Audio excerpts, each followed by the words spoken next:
cours de laquelle nous avons, j'ai dit le 4.2, j'ai dit, non, 4.2 c'était étude d'un cas. Quel est ce cas que nous avons étudié? En réalité, on peut le faire par la suite avec un autre composé. J'ai devant moi le chlorure d'ammonium, qui est un acide. Sa solution contient des ions chlorure et des ions ammonium. Les ions ammonium, nous l'avons pris comme exemple d'un acide de Bronsted. Donc nous pouvons faire la même chose que ce cas que nous avons traité avec le chlorure d'ammonium. On préparera une solution de chlorure d'ammonium. Nous déterminons ou nous mesurons le pH. Juste après, on va, si vous voulez, prendre deux volumes égaux de la même solution. Une, on va ajouter quelques gouttes, par exemple, d'ammoniac. On va lire le pH de la solution. Et dans un autre verre, on va ajouter des cristaux de chlorure d'ammonium et d'arriver à la même conclusion. La conclusion de ce paragraphe 4a, nous avons pris une solution d'acide éthanoïque de concentration 10-2. La lecture de pH nous a donné 3,1. D'accord, c'est ça, 3,4. Puis un autre bécher qui contient la même solution, le même pH. Dans nous avons mis quelques gouttes d'acide et nous avons constaté que le pH diminue de 2,8. Et l'autre, nous avons mis quelques cristaux de... Oui, les cristaux d'éthanoate de sodium. L'éthanoate de sodium, c'est un composé qui contient, une fois dissous dans l'eau, il nous donne le CH3COO-. Et nous avons vu que cet ion-là, l'ion éthanoate, il a un caractère basique. C'est la base conjuguée de l'acide éthanoïque. Donc, nous avons constaté que le pH diminue augmente et arrive à 5,8. La première des choses, 5,3. La première constatation, c'est quoi? Diminution et augmentation de pH nous donnent une idée. Diminution de pH, ça veut dire augmentation de la concentration de H3O+. Ça veut dire ajouter de l'acide CH3COOH à la solution que nous avons déjà, a provoqué une réaction dans laquelle il y a production ou apparition de nouveau des ions H3O+. De l'autre côté, ajouter CH3COO-, et là, augmenter le pH, ça veut dire quoi? L'ajout de cette base et la consommer des ions H3O+, donc diminution des ions H3O+, qui ont donné l'augmentation de pH. Ça veut dire, avant d'ajouter l'acide ou la base conjuguée, nous étions dans un état final qui est apparemment final et n'évolue pas à l'échelle macroscopique. C'est-à-dire le pH, il nous donne toujours la même valeur qui est 3,4. Mais cet état qui est apparent, en réalité, derrière elle, à l'échelle microscopique, c'est ce qu'on appellera un équilibre dynamique. Ça veut dire, à chaque instant, on peut balancer cet état final, soit de côté l'apparition de H3O+, soit de consommer les ions H3O+. C'est-à-dire, on est devant un équilibre dynamique à l'échelle microscopique. Et il y a toujours deux réactions qui se produisent.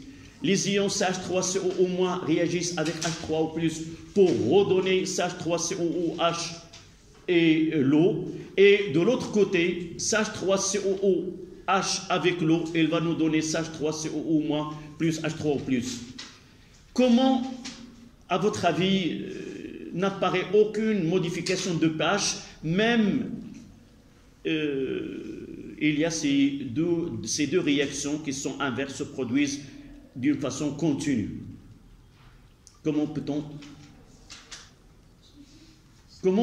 expliquer microscopiquement il y a deux réactions qui se produisent sans cesse?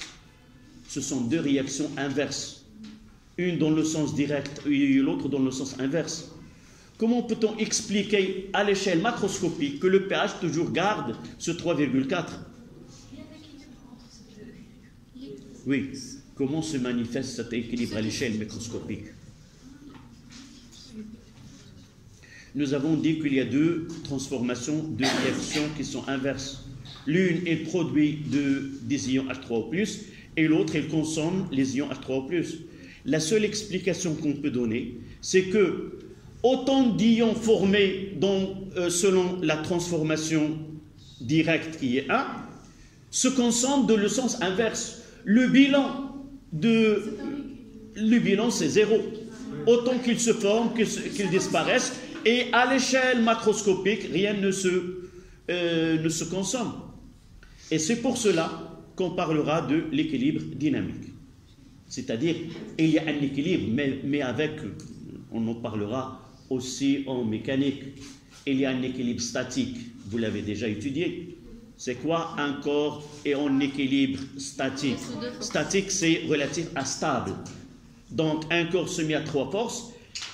Si la somme des forces, des vecteurs force est égale à vecteur nul, alors la vitesse et les constantes, le vecteur vitesse de G est constante, soit qu'elle est au repos, soit qu'elle est en mouvement rectiligne uniforme, ça veut dire le G. Ça, lorsque la vitesse est nulle, on parlera d'un équilibre statique, stable. Il n'y a pas de mouvement. Les coordonnées de centre de gravité de ce solide ne varient pas au cours de temps. Mais on verra par la suite ce qu'on appelle l'équilibre dynamique. S'il y a des forces, il y a un mouvement, et il y a une relation qui relie ce mouvement sous ces forces-là et le type de mouvement qu'on aura. Ça veut dire on peut avoir un équilibre entre deux grandeurs, même s'il y a microscopiquement cette transformation-là. D'accord? Donc, vous notez à la ligne.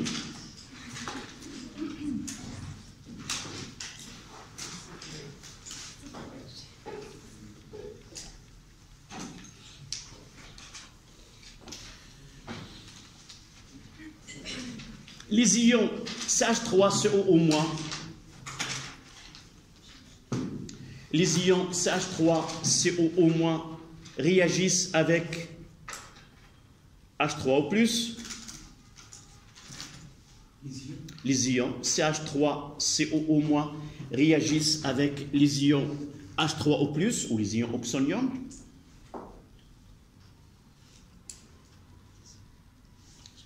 Virgule. Cette réaction est aussi limitée.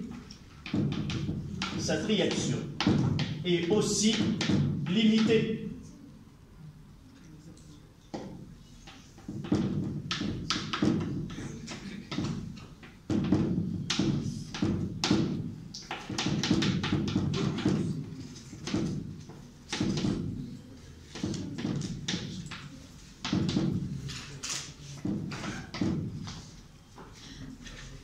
C'est la réaction inverse, vous la notez, c'est la réaction inverse.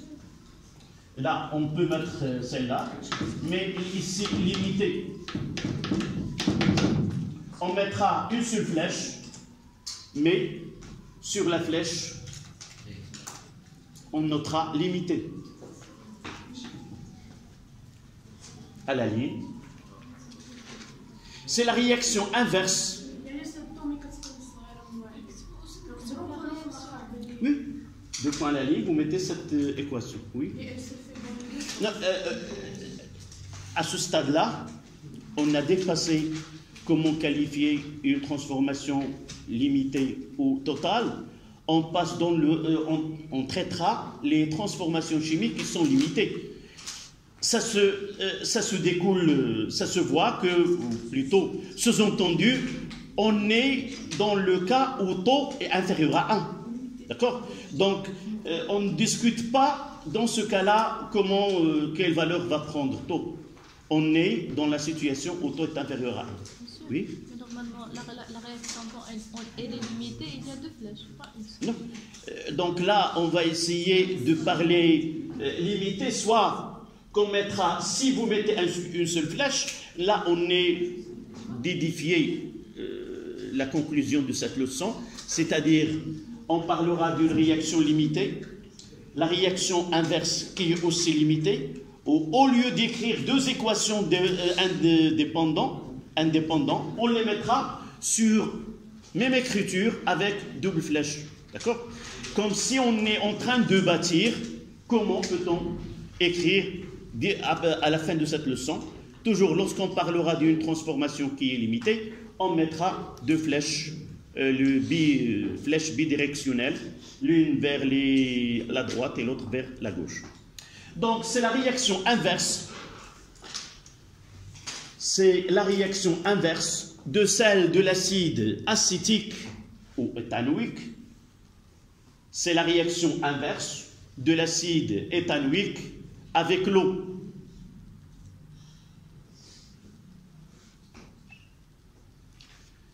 Virgule. Lorsque l'équilibre chimique est atteint avec l'eau, virgule. Lorsque l'équilibre chimique est atteint,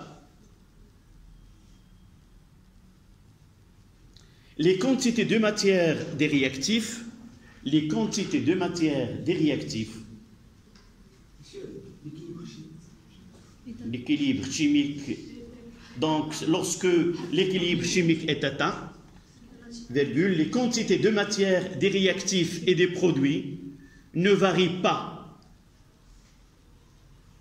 et le système n'évolue plus. Les quantités de matière des réactifs et des produits ne varient pas et le système n'évolue plus.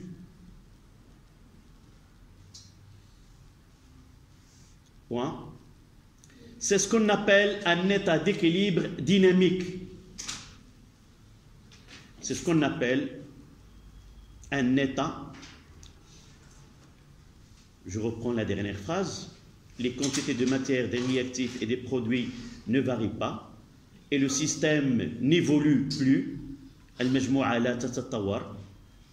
ce qu'on appelle un état d'équilibre dynamique,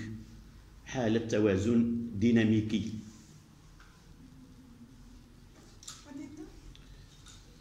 On appelle un état d'équilibre dynamique.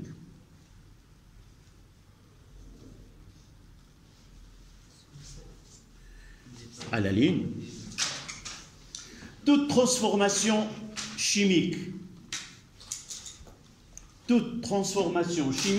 limitée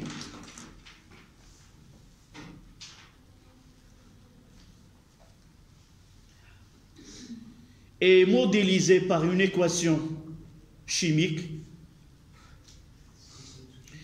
Toute transformation chimique limitée est modélisée par une équation chimique qui s'écrit avec deux flèches, bidirectionnelles,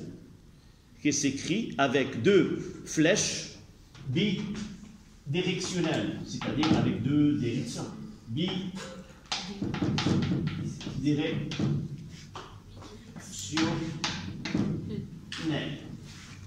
Voilà. Et on notera ces deux flèches comme ça.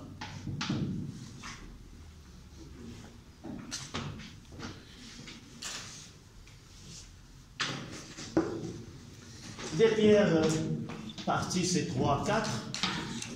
Interprétation microscopique.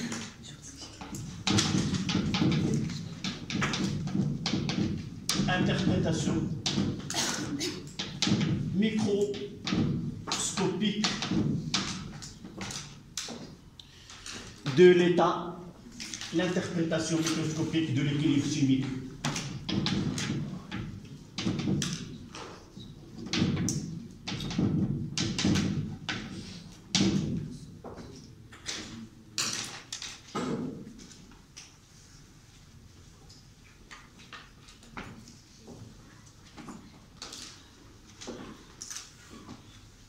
Je l'ai dit tout à l'heure, je l'ai dit même la dernière fois.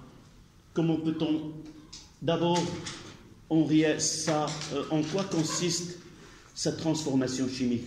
comment se produit une évolution d'un mélange réactionnel entre les réactifs et aboutit à la formation des produits. Comment se produit? Quelle image vous avez sur la transformation chimique de l'instant où on mélange les réactifs, où apparaissent les produits?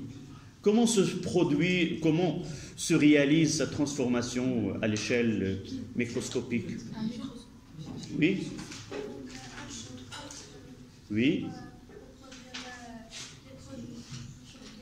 Évidemment, ces chocs qui intervient, et ça donne quoi?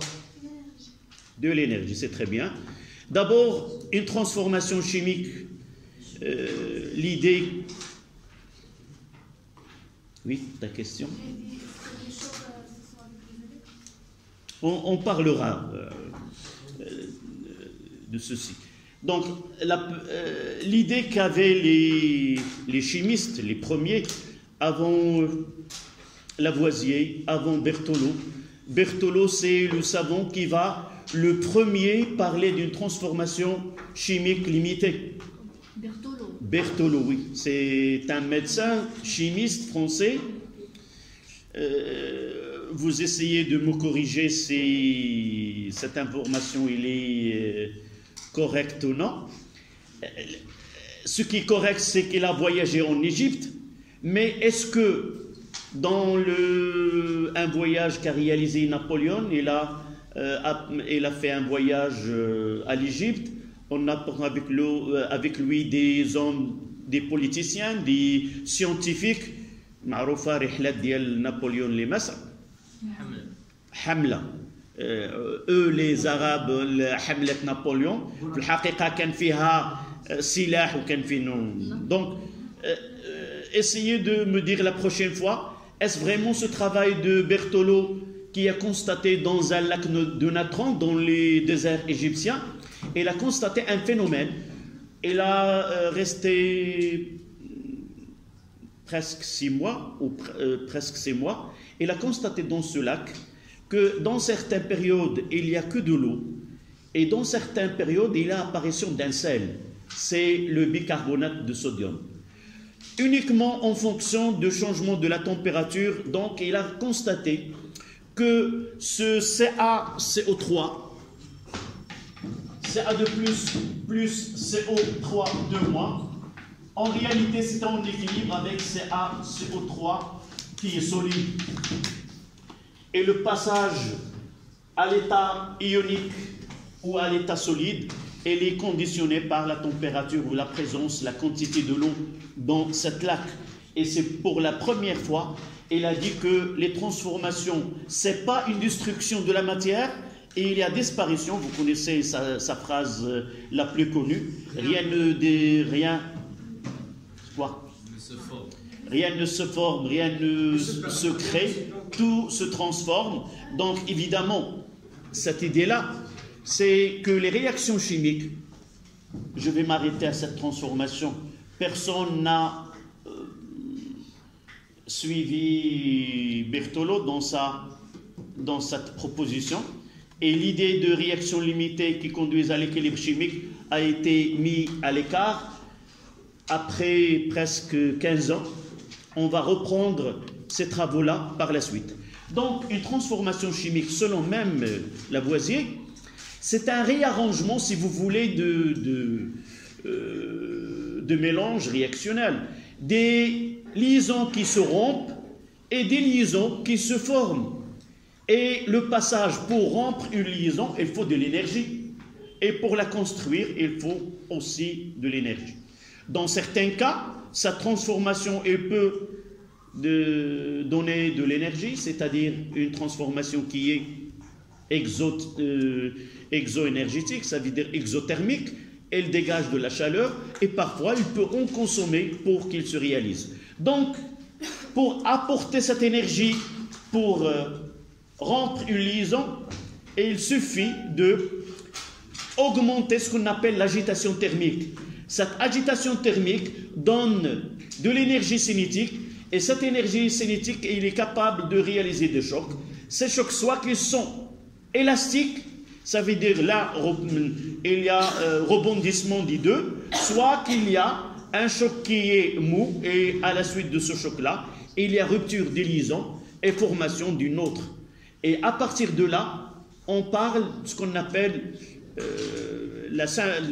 l'équilibre dynamique. C'est quoi?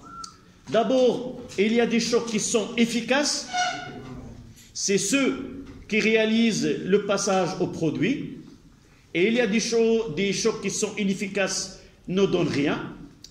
Dire qu'il y a un équilibre dynamique, c'est que les nombres de chocs efficaces entre les réactifs pour former les produits est le même nombre de chocs entre les produits pour revenir aux réactifs. S'il y a 10 chocs, en même temps que 10 chocs sont efficaces se réalisent pour former des produits, de l'autre côté, il y a entre les produits 10 chocs efficaces qui se produisent pour refaire le même travail. اللي كنقولوا بالدارجه مثل اللي كيحرط الجمل كيدكو يعني الفي اللي غزلت او كاين مثال عربي ما تغزلوه كذاك بالليل كتمشي بالنهار على عين. فهمتي شنو واقع ولا لا؟ بحال الا عندنا واحد السيد كيصوب لنا تريكو وشاد كيصوب تريكو، وواحد من الجهه الاخرى شاد لك الخيط وكيجر، شنو كيدير من التحت؟ كيفتح. دونك كيفتح داكشي اللي خدمتيه كامل وكيحلو من التحت. ملي كتبغي واحد المده كبيره انت كتصوبي tu tricotes son nœud et lui en bas et au sein de faire la même chose dans le sens inverse. Donc statiquement rien ne se produit. D'accord? C'est ça le côté dynamique. Donc vous écrivez s'il vous plaît. On considère un système chimique. On considère un système chimique. On considère un système chimique. A plus B en équilibre avec C plus D. Et nous avons la convention de donner 1 à celle qui part des réactifs vers le produit et 2 celui des produits vers les réactifs. C'est une convention. Donc si vous écrivez dans une réponse que la transformation chimique évolue dans le sens 1, ça veut dire c'est de la gauche vers la droite. D'accord? C'est pas, je vais noter là, ici 2 et là 1. D'accord? Nous avons la convention de prendre à moi, si vous changez de phrase, vous dites que le système évolue dans la formation de C et de D, dans ce cas-là. Mais nous avons la convention d'utiliser 1 et 2, ou le sens direct et le sens inverse. Ce sont les termes qu'on utilise lors d'une question qui concerne le sens d'évolution du système. Oui. On dit dans le sang, on a la réaction qui se poursuit dans les deux sens. Donc les deux sens sont. وهادشي اللي شنو مصبحنا دابا وصلنا حتى التالي ديال الدرس وغادي نوليو اون رياليتي في الدرس ديالي العنوان اللي كندير ما كنديروش بهكذا، كنكتب ليست كل التحولات الكيميائيه تتم في منحى واحد، بل هناك تحولات يمكن ان تحدث في المنحيين. C'est pas toutes les transformations chimiques s'effectuent dans un sens, mais il y a des transformations qui peuvent se faire dans les deux sens. Et nous avons mis, à partir des paragraphes de cette leçon, dire qu'il existe des transformations chimiques dans lesquelles c'est pas ce que vous connaissez avant cette leçon. Toujours il y a une réaction qui se fait dans un sens. Mélanger les réactifs, on obtient des produits et rien ne se produit entre les produits pour redonner les réactifs. Là, on est en train de traiter certaines transformations au cours desquels les produits réagissent pour redonner les réactifs. Ça, ce sont des sortes de transformations qui méritent en chimie organique dans ton système, dans ta biochimie. Sans ce système-là de réaction inverse, la vie n'aura pas sens dans nos corps.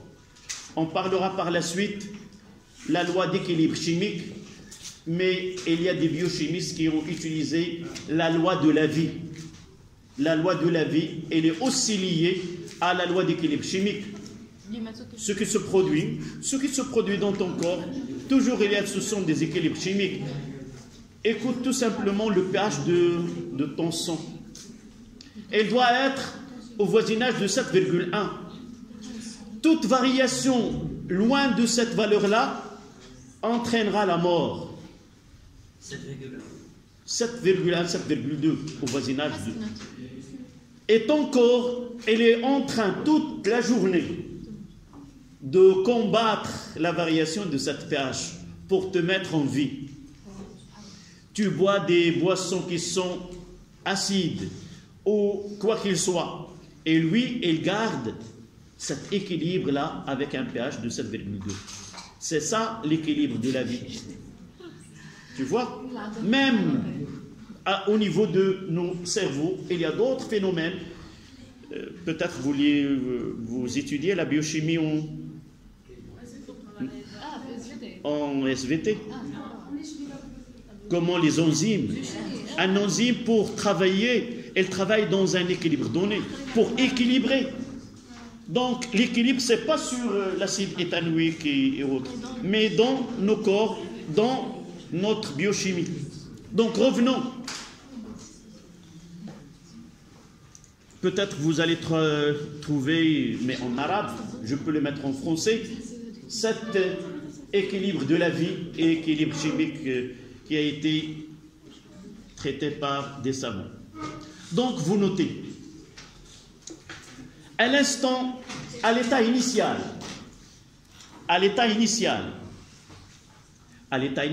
le système contient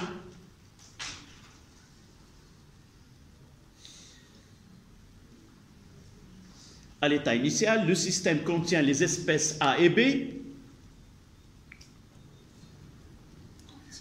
contient les espèces A et B, et selon le sens 1,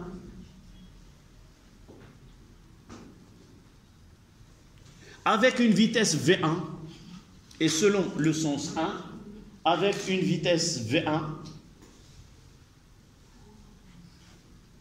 l'avancement augmente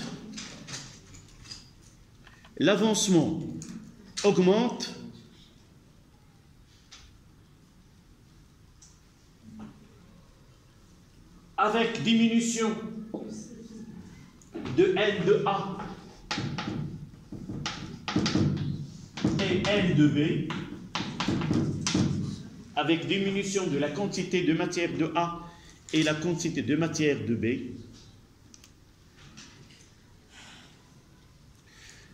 et augmentation de la quantité de matière N de C et N de D.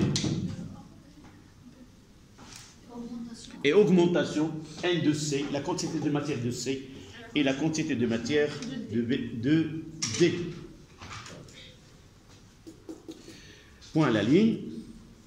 Les espèces chimiques C et D,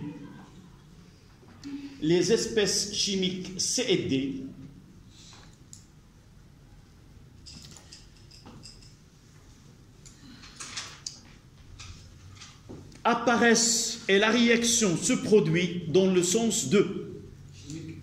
Les espèces chimiques C et D apparaissent, يعني ظهور B ou C, il va déclencher une réaction chimique dans le sens de, avec une vitesse V2. Apparaissent avec, j'ai dit apparaissent, et la réaction se produit dans le sens de, avec une vitesse V2. Et la réaction se produit dans le sens 2 avec une vitesse V2. Point à la ligne. Lorsque V1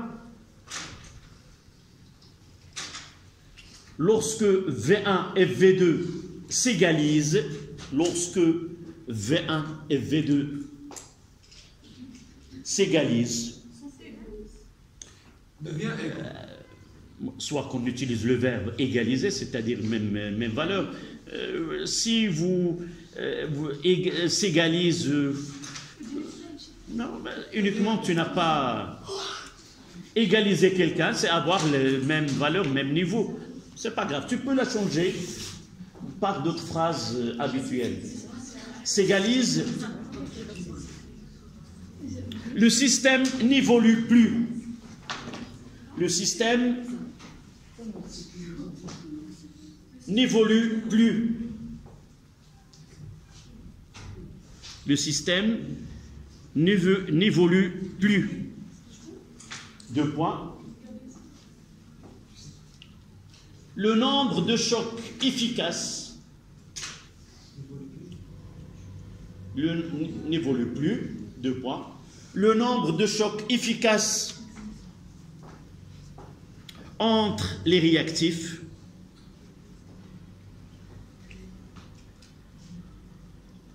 pour produire C et D, voilà, pour ne pas avoir une... Pour produire C et D est égal, on ne va pas utiliser s'égalise maintenant, est égal au nombre de chocs efficaces,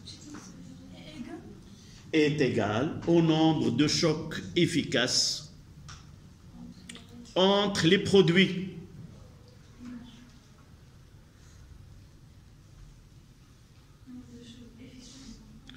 Et vous savez maintenant qu'est-ce que ça veut dire un choc efficace? Ça veut dire quoi? Un choc qui était capable de... Oui. Oui, je sais que vous avez... mais il faut l'exprimer tout simplement. Oui. L'interaction entre deux molécules qui cause une rupture ou création... Rupture suivie de formation au... D'accord? Il y a un processus qui se produit, mais un choc efficace entre deux réactifs, c'est celui qui ramène au produit tout simplement. D'accord? Donc, c'est point final à la leçon, qui est les réactions chimiques s'effectuant dans les deux sens.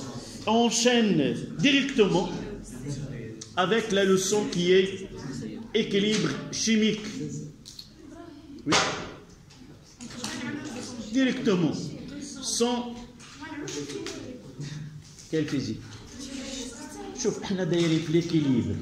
ونخليو l'équilibre ونمشيو équilibre, c'est la leçon qui vient par la suite. État d'équilibre d'un système chimique. On reste.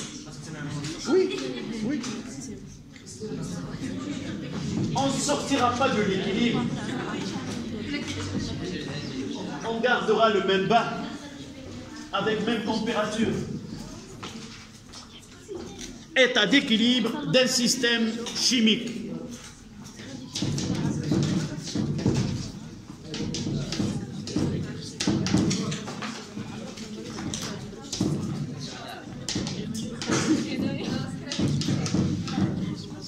D'un système chimique. Voilà. Puisque ce que nous avons dit est fraîchement dit, et vous le connaissez maintenant, il vaut mieux de passer. 1 en chiffres romains, quotient de réaction.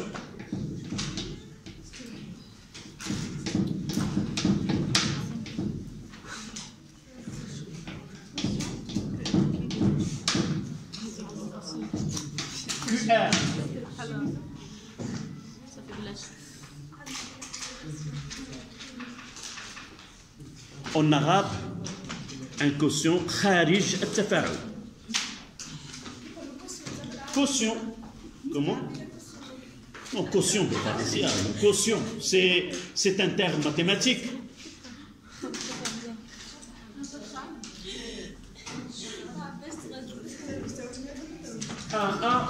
Définition.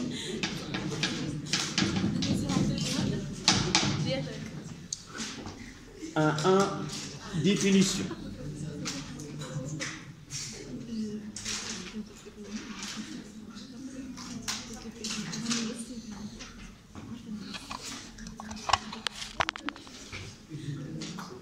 Donc, j'ai dit, ce sont des leçons liées entre eux. On ne va pas constater qu'il y a... c'est directement le suivi. Donc, on est un système dans un état d'équilibre, ou l'état d'équilibre d'un système, comme nous venons de dire, c'est un système chimique où les réactifs et les produits coexistent ensemble avec des proportions bien définies. C'est la première des choses qu'on doit avoir. Une fois qu'on parle d'un équilibre chimique, il faut penser à coexistence de réactifs et de produits.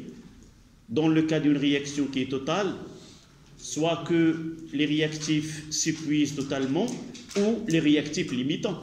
C'est-à-dire à la fin de la réaction, on peut avoir soit un seul réactif, soit l'absence des réactifs, mais uniquement des produits. Dans ce cas-là, on doit avoir les réactifs et les produits avec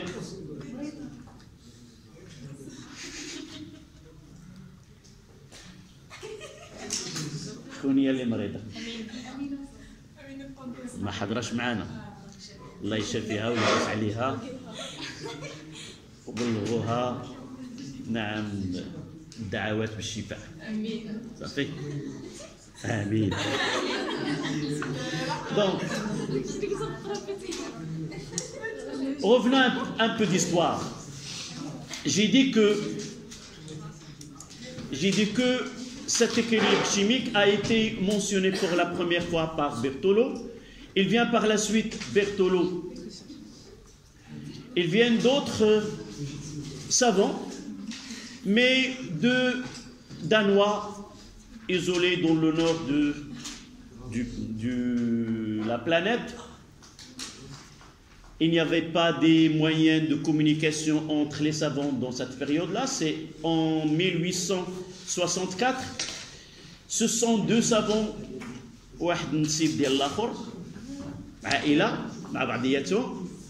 ils travaillaient dans une usine de bière. Et vous voyez que la plupart des avancements scientifiques ont été faits par des gens qui travaillent dans l'industrie.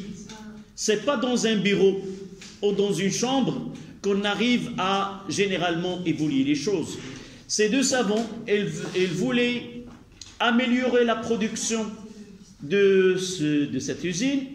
Ils ont pensé, ces deux savants, ils ont déjà entendu par les travaux de Berthelot. Il est connu dans l'époque. Il essaie de faire une étude. L'étude faite par ces deux savants danois, c'est Guldberg et Vage. Ce sont deux, la prononciation, ce sont des Danois. Je ne sais pas comment ils se prononcent, mais je l'ai lu de cette façon-là. Ils ont étudié, on parlera de l'estérification. On aura par la suite réaction d'un acide avec un alcool qui donne un ester avec de l'eau. Ils ont essayé de suivre cette transformation-là d'une façon expérimentale. Ils ont passé pas mal de temps à étudier la relation entre la quantité de matière mélangée par des réactifs et sa relation avec la quantité de matière des produits qu'on obtient à la suite de cette transformation. Vraiment, lorsque j'arrive à cette partie-là, à ces deux savants, je les salue avec la patience avec laquelle ils ont fait ces études. Ça fait des années. pour arriver à une réaction, dire qu'il y a une relation, il y a un rapport entre les concentrations des éléments mis en jeu dans sa transformation, et ce rapport-là, il donne une constante qui caractérise cette transformation-là. Seulement la température, elle fait varier cette constante, mais comme mélange des quantités de matière initiale différentes ou le double ou autre, toujours on aboutira à une constante qu'on appelle la constante d'équilibre. Nous avons dit qu'on obtient des concentrations bien définies, mais ces concentrations bien définies, il y a une relation mathématique qui relie cette concentration. C'est pas oui, je sais, derrière la position de... Donc, je continue pour définir le quotient. Donc, dans ce cas-là, nous avons constaté qu'il y a une relation mathématique qui relie ces concentrations, mais l'étude a ramené à dire comment peut-on exploiter cette constante et quand est-ce qu'on aura cette constante. Une fois qu'on commence un mélange réactionnel, on n'a pas un équilibre, mais on va profiter de cette expression mathématique que nous donne cette constante qu'on appelle K par la suite. Donc on parlera, hors équilibre dynamique, on parlera d'un quotient de réaction. On peut le définir à chaque instant, au début, à n'importe quel instant. Pourquoi? Parce qu'on peut avoir un mélange quelconque, des réactifs et de produits, et nous voulons connaître dans quel sens il y a évolution du système. Par exemple, tout à l'heure, j'ai de l'acide éthanoïque, j'ai une solution d'éthanoate de sodium, je les mélange ensemble et je veux voir dans quel sens le système il va évoluer. Est-ce vers la consommation de l'acide et la formation de l'ion éthanoate ou la consommation de l'ion éthanoate et la formation de l'acide éthanoïque? Donc ce quotient-là, il va nous aider à définir, à connaître ou prévoir l'évolution d'un système. Autre chose, et j'arrêterai là pour prendre ces 5 minutes. Nous avons dit que... Tu peux sortir. Non, tu peux sortir. Oui. Peut-être tu as une... J'ai dit, on va ramener, on va mettre toutes les réactions, les transformations chimiques dans le même panier. On va les traiter tous des équilibres chimiques. Et on va juger à la fin, est-ce que vraiment c'est un équilibre chimique ou une réaction totale? À partir de cette constante-là, soit qu'il va nous ramener à des transformations totales, soit qu'il va nous ramener à des transformations équilibrées. Donc, définition. La définition de quotient de réaction, évidemment.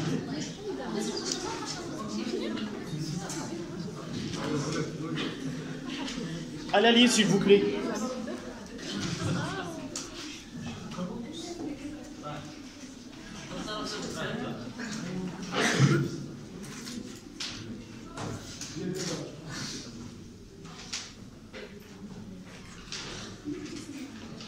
Le quotient de réaction.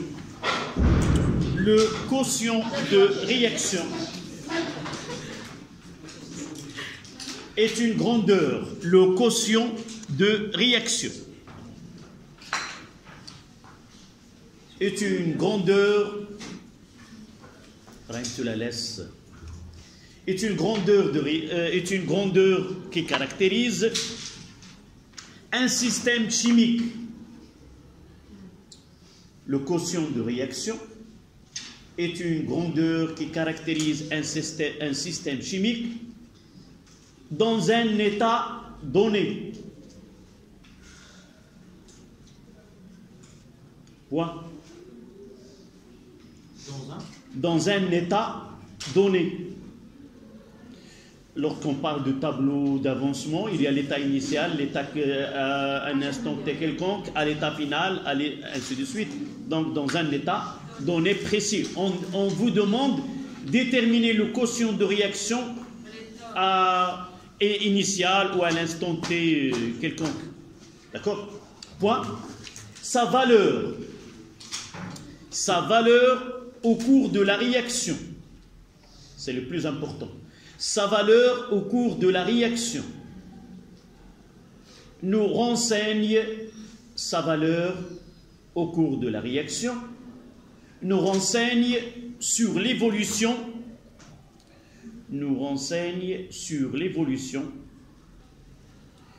du système considéré. Nous renseigne sur l'évolution du système considéré. Point. Son expression dépend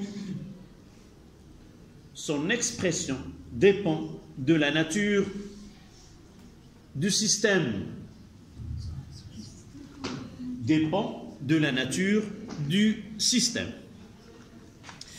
Donc on va prendre une équation, une transformation chimique modélisée par une équation. On mettra alpha A plus bêta B nous donne gamma C plus delta D, où A et B, ce sont les réactifs C, D, les produits alpha, bêta, gamma, delta, ce sont les coefficients stéchiométriques. Donc, ce QR est égal à la concentration de C à la puissance gamma fois la concentration de D à la puissance D sur la concentration de A, alpha et B à la puissance B. C'est B, écrivez sans parler. C'est ça ce que je salue dans la patience de ces deux savants, Waage et Guldberg. À partir de l'expérience, elle va aboutir même pour mettre la concentration de C à la puissance coefficient stéchiométrique de C, et ainsi de suite. Ça, c'est le côté que je salue et je le considère énormément. Avoir le temps des années à travailler pour aboutir à cette relation-là. Même, ils ont fait une étude sur la vitesse. Là, nous ne l'avons pas fait, nous, le suivi temporel de transformation chimique. Eux, ils ont lié la vitesse de la transformation avec la concentration par exemple, de A ou de B. Ils ont parlé d'un ordre de transformation d'ordre 1 ou d'ordre 0, et ainsi de suite. Et ce que nous traçons, ce sont généralement des fonctions exponentielles semblables à celles que nous avons fait en nucléaire. Mais on ne traite pas ces cas. Ça dépend de... On va voir des exemples. Ce X là, ça veut dire quoi? Ce symbole là. X peut être CDA et c'est quoi? Concentration effective de l'espèce X. Effective, ça veut dire qu'elle est en présence dans le mélange réactionnel. C'est pas comme la concentration insultée introduite. D'accord? C'est concentration effective de l'espèce X dans le mélange réactionnel. Et de là, on parlera quoi?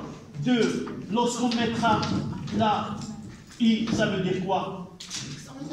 Initial, on parlera de X, F, on parlera de X, E, équilibre. On mettra E, voilà.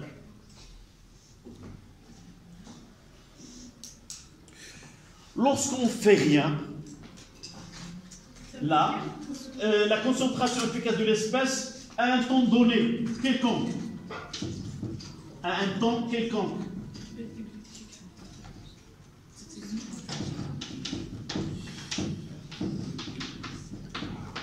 À un instant quelconque.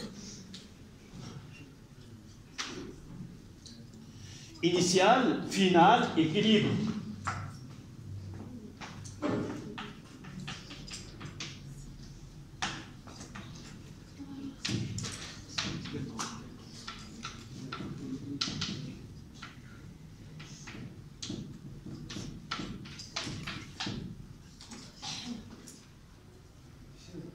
Oui. Initial, au final, ou équivalent? Équilibre, à l'équilibre.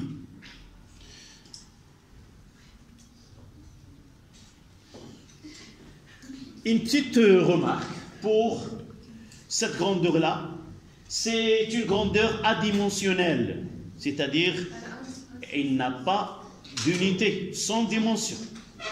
Quels que soient les coefficients qu'on a ici, on peut avoir 2 ici, 4 là, 1, 2, et vous trouvez qu'en réalité il y a une unité, mais non.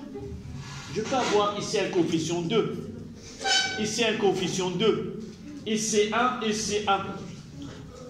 Donc mol sur litre à la puissance 4, sur mol litre moins 1 à la puissance 2. Donc c'est une convention. Il suffit de prendre comme unité mol par litre et on écrit ce quotient sans unité. Lorsque j'étais élève comme vous, on avait une unité à cette grandeur-là. On l'exprimait. Là, on simplifie. Voilà, je vais te répondre. On simplifie. C'est une constante. Ce n'est pas la peine d'ajouter des unités. On simplifie. On mettra 4, 10 à la puissance moins 4. Sans ajouter mol, carré, je ne sais pas combien. C'était ta question? Quelle est cette unité? Sans unité. Là, c'était unité. Non, comme ça. Je simplifie, il me reste mol par litre au carré, mol carré, litre moins 2 par exemple. Ce qui reste. En fait, on applique l'équation aux dimensions de la grandeur. D'accord? Et c'est s'avérer par la suite, c'est inutile. On ajoute des unités qui n'ont pas. Une fois qu'on choisit mol par litre, c'est pas la peine d'ajouter l'unité. D'accord? Si on veut ajouter l'unité,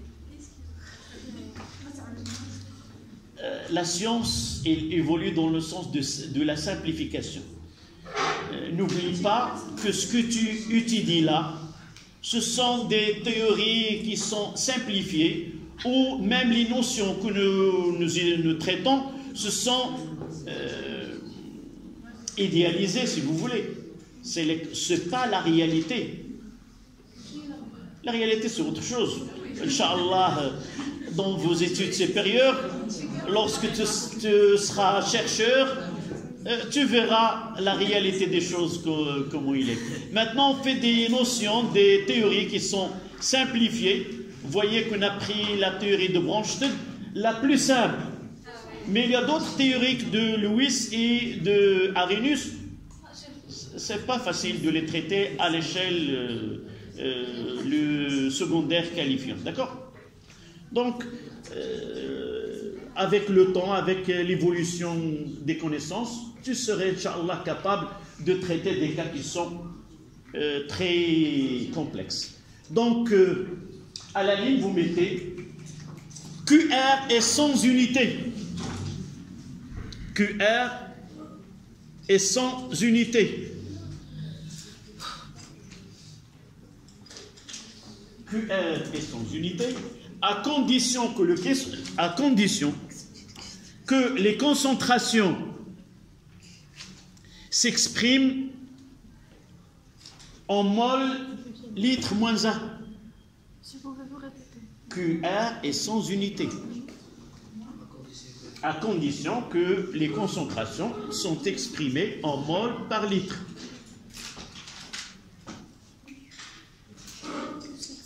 On prendra des exemples. 1, 2.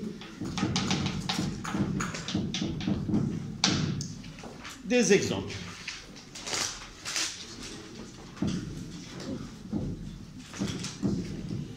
Prenons la transformation chimique entre I2.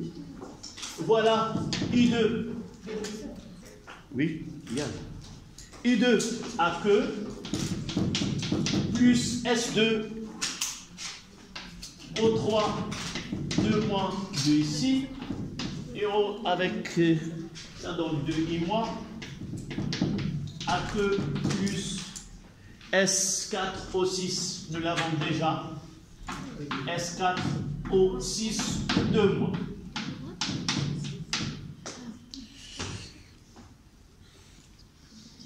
À un instant donné, ils nous ont donné la concentration I2 est égale à 10 moins 3 mol plus moins 1. La concentration de S2 O3 2-, c'est 2,10 moins 3.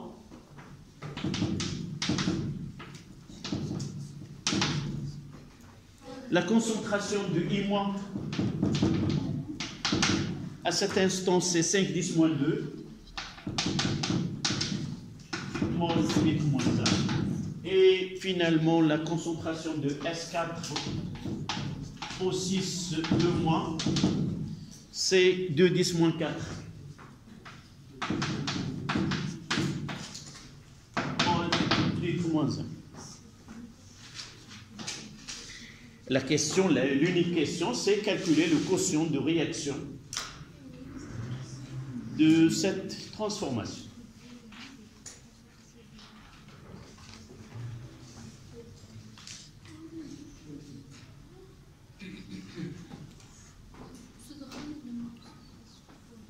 Comment?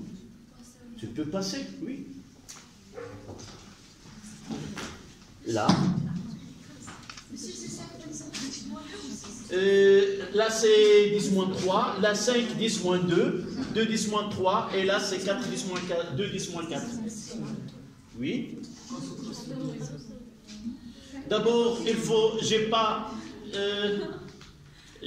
souligné la lecture, c'est les concentrations des produits à la puissance, les coefficients stéchiométriques sur les concentrations des réactifs à la puissance. D'accord? Tu dois commencer par... D'abord, tu donnes les... tu m'as entendu ce que je viens de dire? D'abord, l'écriture du QR. La première des choses, on commence par les produits. C'est la concentration des produits. Chaque produit à la puissance coefficient stéchiométrique. D'accord?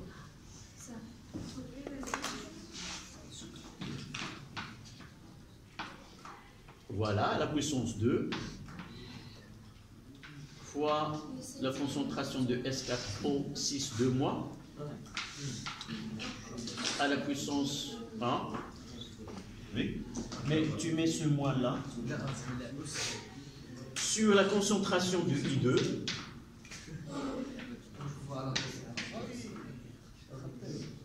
Voilà, S à la puissance 2. C'est-à-dire, tu remplaces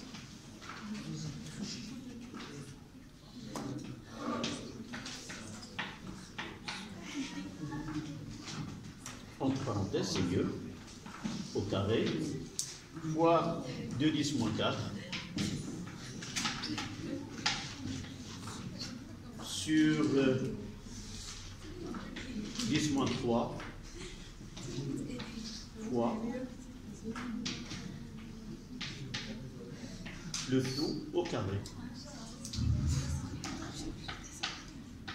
Donc, sans utiliser une calculatrice, nous avons la chance d'avoir des valeurs faciles. Tu mets là. Là, c'est 5 à la puissance 2, c'est combien? Le carré de 5? 25. Tu mettras 25. Fois 10 à la puissance? Moins 4. Fois là, 2. 10 moins 4. Tu peux... Oui. D'abord, on s'en débarrasse de la puissance. Non, on vient là. 4. 4, 10 moins 6. Voilà. Et tu peux maintenant simplifier. Écoute, les puissances. Là, moins 4 fois moins 4, ça fait moins 8. Et au-dessous, c'est combien? Moins 9. Moins 9. Donc, moins 8 et moins 9, qu'est-ce qu'il va donner? Tu écris 25 fois 2, c'est 100. C'est 50. D'abord, 50. Fois 10 à la puissance 8. Moins 8, c'est ça. Moins 8. Sur 4 fois 10 à la puissance moins 9.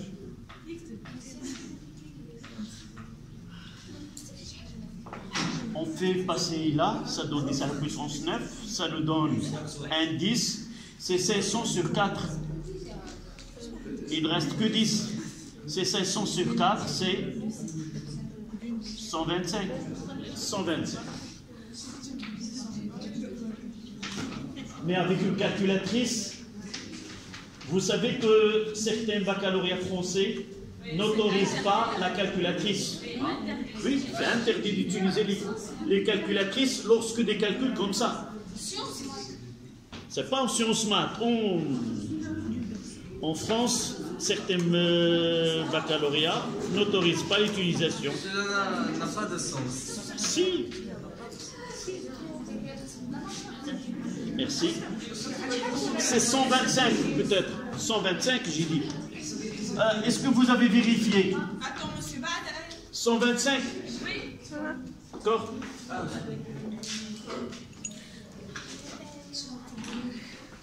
Lorsque tu feras des courses, tu prendras la calculatrice pour faire Course de quoi? courses. تمشي تسخر تشري. ساعة غتكون حسبتي داكشي بالضبط. كلشي 10. حسبتي ماشي حتى غتخرج عاد كتحسب شنو اللي غتجيب. ملي كتخرج كدي معاك داكشي اللي غتجيبو فهمت.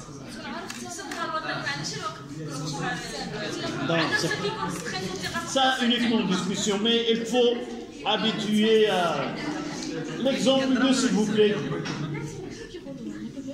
دايما كنضرب الحساب ديال 8 درهم. ورا ديك الساعة.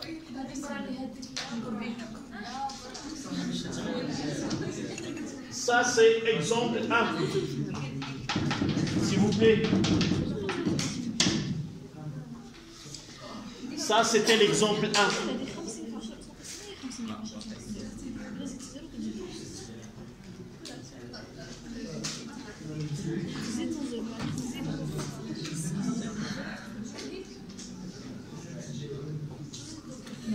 Vous savez, on passe exemple 2.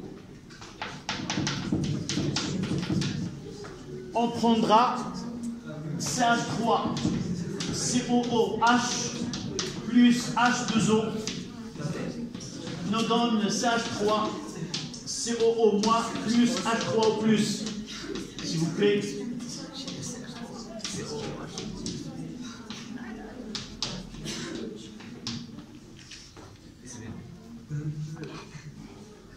L'exemple 2, l'acide éthanoïque avec l'eau.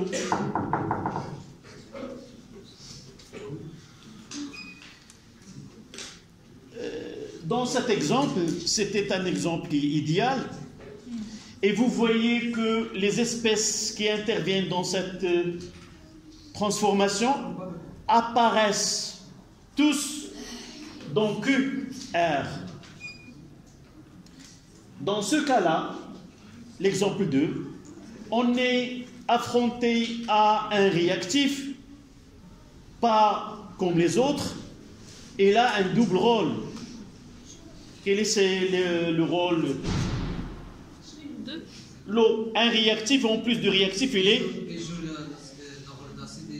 Non, oui, mais c'est lui qui compte, c'est lui dans lequel on met de l'acide. C'est le solvant. Lorsque le solvant intervient dans l'équation de réaction, il n'apparaîtra pas dans QR. Il est exclu d'être écrit dans ce QR.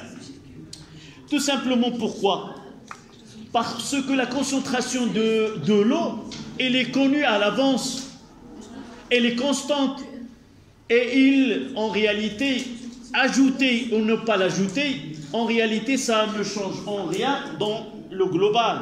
C'est-à-dire, 1 litre d'eau, c'est 1000 grammes, divisé par 18, ça donne 55,55. Donc, la concentration de l'eau, elle est constante et connue.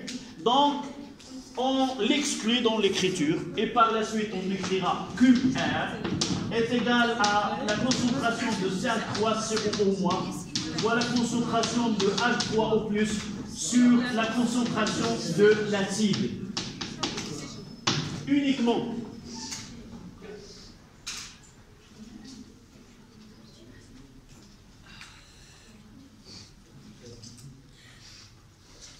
Oui.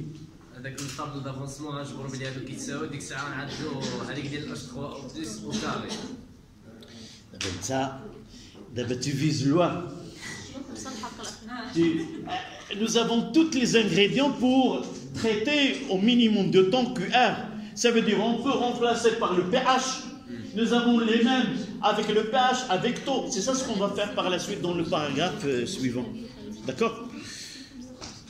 Une petite phrase au-dessous. Oui.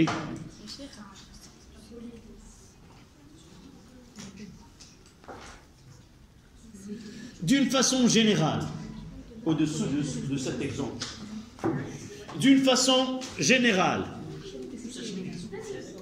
هذا سالينا هذا خصني غير نمسحو فكرتيني باش نزوم شنو دايره مخليه حتى نجيبوا لك اتاي ولا شي حاجه ها فين كتجي في رجلك. هي دي c'est elle qui a fait la réponse. Donc, d'une façon générale, et écoutez bien, par convention. Qu'est-ce que ça veut dire par convention? On s'est mis d'accord. Il n'y a aucun appui scientifique. On s'est mis d'accord. C'est pas la peine d'alourdir l'expression par H2O, puisque c'est un solvant et sa concentration est le connu, 55,55 mol par litre. D'accord? L'eau, lorsqu'il est l'eau, par convention, d'une façon générale, par convention, l'eau, lorsqu'elle constitue le solvant, oui.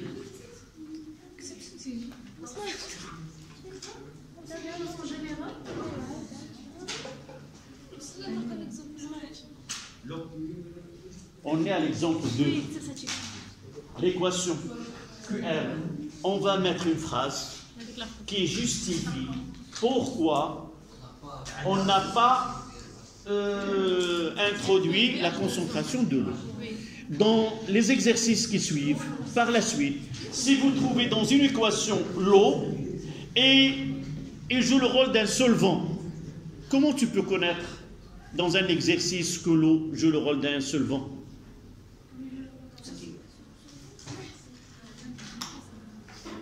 Comment? Non, je ne vais pas donner l'équation. Je donne une phrase. Oui, selon les phrases. Comment? On dilue. Voilà, on dissout tel, donc on prépare une solution dans l'eau. Donc lorsqu'on dissout, voilà, de là, mais on verra par la suite. On mélange 50 ml d'eau et 50 ml d'un ester. Dans ce cas-là, on ne dissout pas, ce sont deux, et jouera le rôle uniquement de réactif et non pas d'un solvant. D'accord? Donc, le solvant, virgule, n'intervient pas lorsqu'elle constitue le solvant. Si vous voulez qu'on... Par convention, l'eau, lorsqu'elle constitue le solvant, vous aimez une phrase qui est plus simple, lorsque l'eau est un solvant, on ne l'écrit pas dans l'équation. Donc je complète la phrase que j'ai commencée. Lorsqu'elle constitue le solvant, n'intervient pas dans l'écriture d'un quotient de réaction.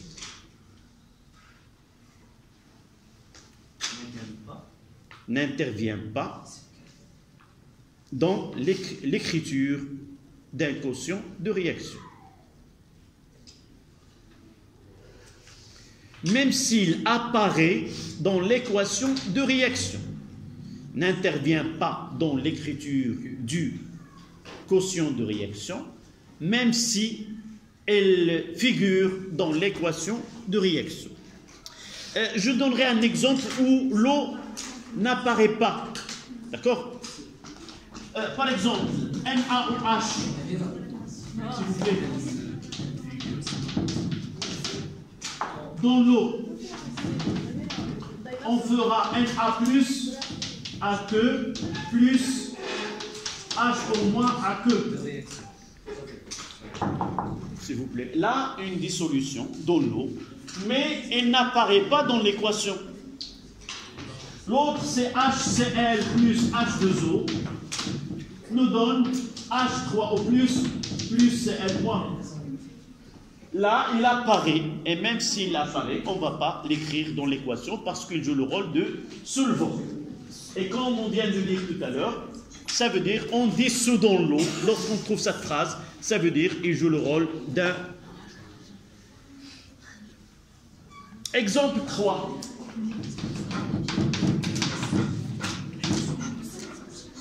Oui, je colle.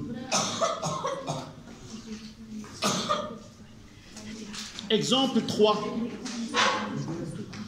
Cu solide plus 2Ag plus nous donne Cu de plus 2Ag. S'il vous plaît.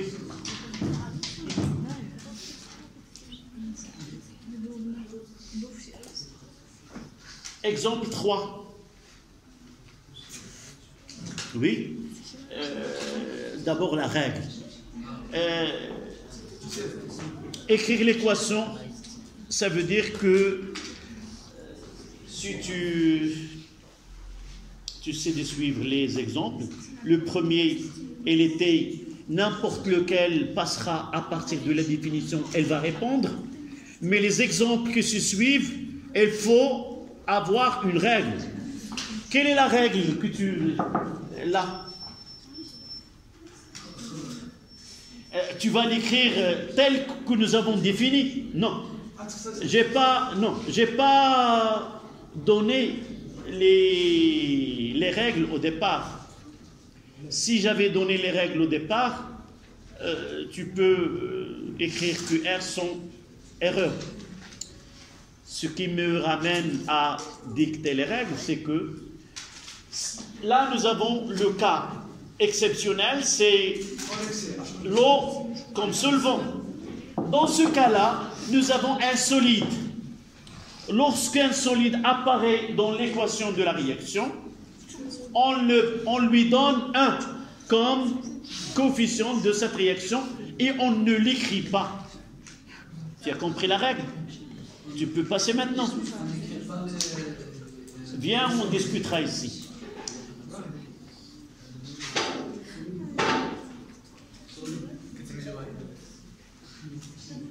La règle, c'est quoi? On donnera, s'il se trouve un solide, on lui donne quoi? Donc QR. 1. À sa place, on mettra 1. D'accord? Yann.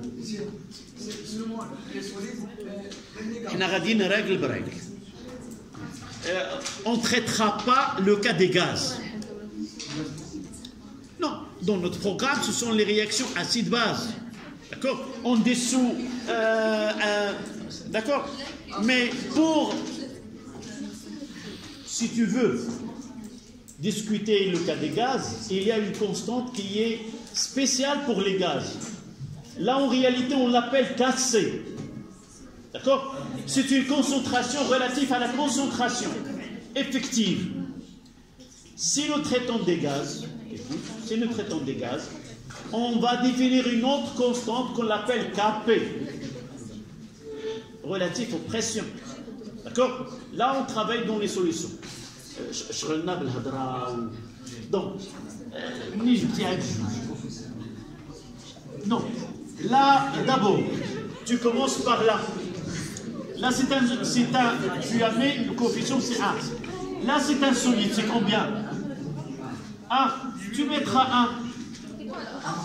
À la puissance combien? 2. Au-dessous, tu as Hg, donc Hg. Et là, c'est 1 à la puissance 1. Donc,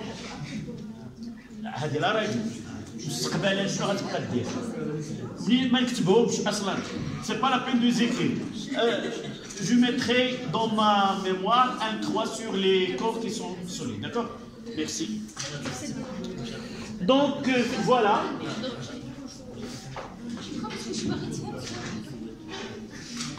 Vous écrivez, s'il vous plaît.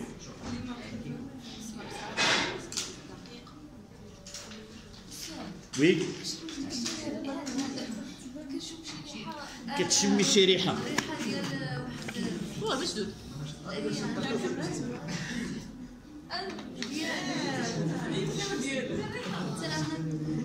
Là, c'est l'ammoniac. Je vous ai dit tout à l'heure que, au lieu d'utiliser l'acide éthanoïque, j'utiliserai le chlorure d'ammonium. Je l'ai fait entre les deux séances. D'accord?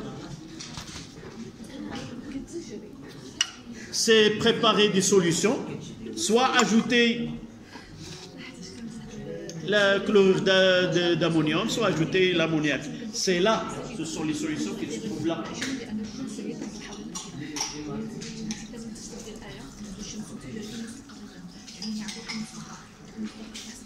Mais si tu choisiras option chimie dans ta carrière, tu aimeras bien ces produits, même s'ils sont... Donc, une phrase, s'il vous plaît. Par convention, s'il vous plaît, par convention, par convention, l'expression de quotient d'une réaction, par convention, l'expression par convention, l'expression de quotient d'une réaction faisant intervenir des solides, l'expression de quotient de réaction faisant intervenir des solides et des espèces dissoutes faisant intervenir des solides et des espèces dissoutes. أجسام صلبة وأجسام مذابة ne comportent que les concentrations, ne comportent que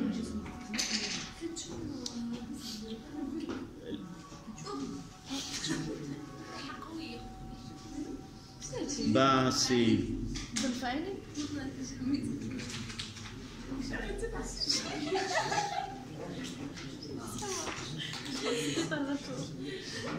tu ouvres la fenêtre.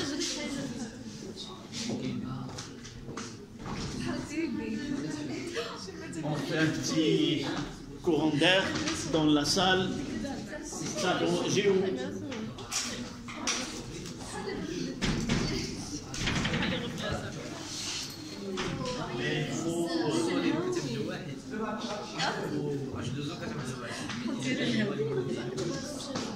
Voilà. Ça y est. Donc, qu'une réaction faisant intervenir des solides et des espèces dissoutes ne comporte que les concentrations molaires des espèces dissoutes. Parfois, ce n'est pas obligé d'écrire la phrase tout entière. Il suffit d'entendre, de comprendre et de la formuler de telle manière. Tu peux écrire une phrase qui est simple. Dans le quotient réactionnel, les espèces solides n'interviennent pas. Tu peux l'écrire. Dans le quotient réactionnel, ou le quotient de réaction, les espèces solides n'interviennent pas dans QR. Voilà.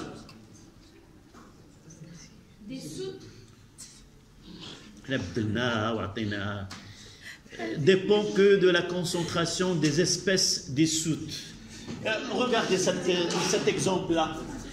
Là, en réalité, c'est un solide qui est un fil de cuivre, mais mis dans une solution dans laquelle on a dissous et une espèce qui a donné Hg+ aqueuse.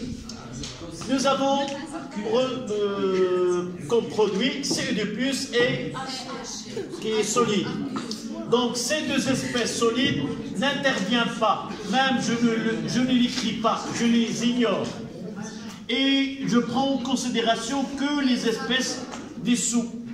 Là où je trouve aqueux, s'il y a solide, je ne les écris pas. D'accord?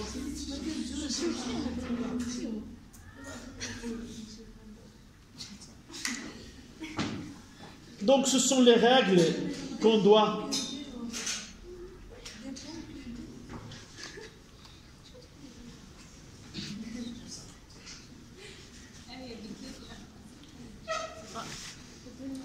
Donc 2 en chiffres romains.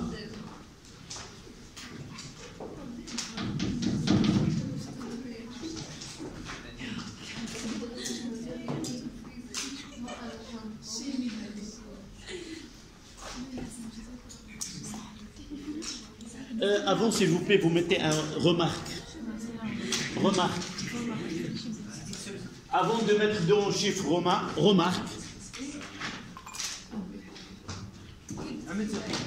Remarque concernant l'écriture d'une transformation chimique. Remarque. Si nous écrivons, par exemple, CH3, COOH plus H2O, nous donne CH3, COO moins plus H3O plus. Oui, c'est la même.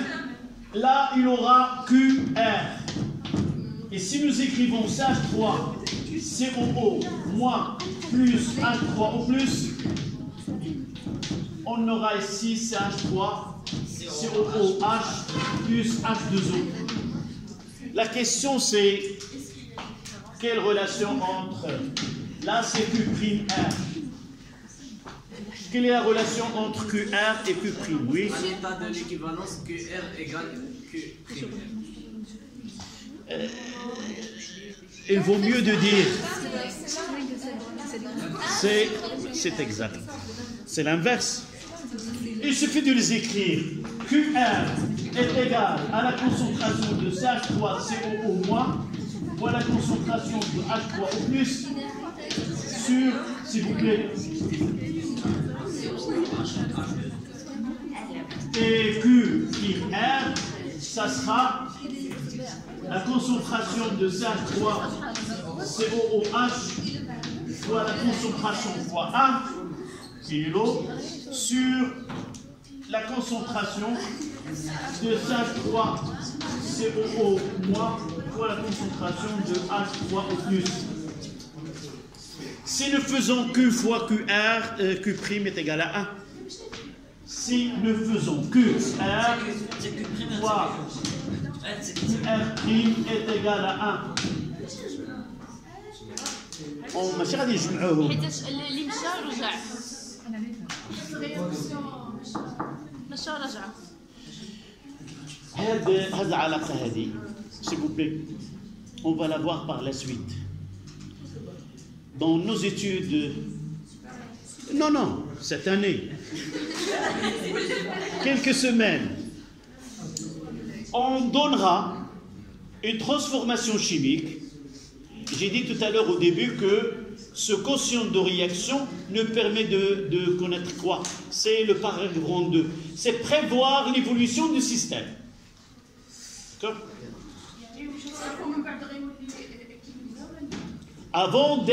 Avant d'arriver à l'état d'équilibre, on va traiter des exemples par la suite. On fait un mélange réactionnel. On mettra l'acide éthanoïque, l'ion éthanoate et tout dans un mélange.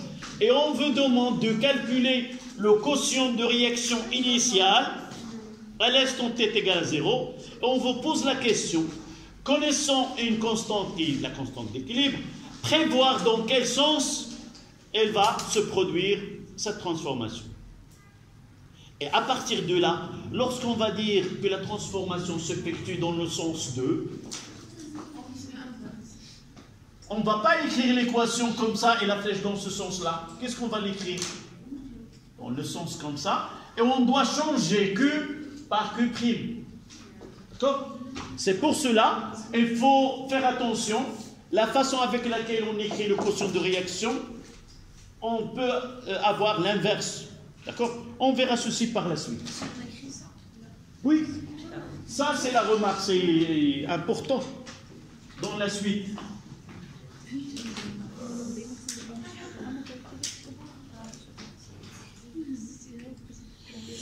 Ou tout simplement, vous l'écrivez que Q. QR égale 1 seul. Q1 est égal à 1 sur Q'.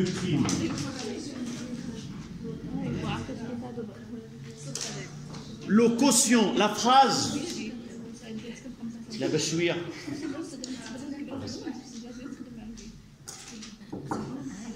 Cette relation mathématique se lit simplement que le quotient de réaction dans le sens direct est égal à l'inverse de quotient de réaction dans le sens inverse. D'accord? Le quotient de réaction dans le sens direct est égal à l'inverse de quotient de réaction dans le sens inverse.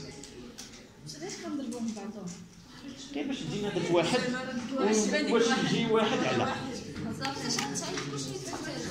ça c'est les comment ouais, il faut lier Q1 avec Q', il faut les comparer. C'est simple d'avoir ce produit pour arriver à Q1 est égal à 1 sur Q'1.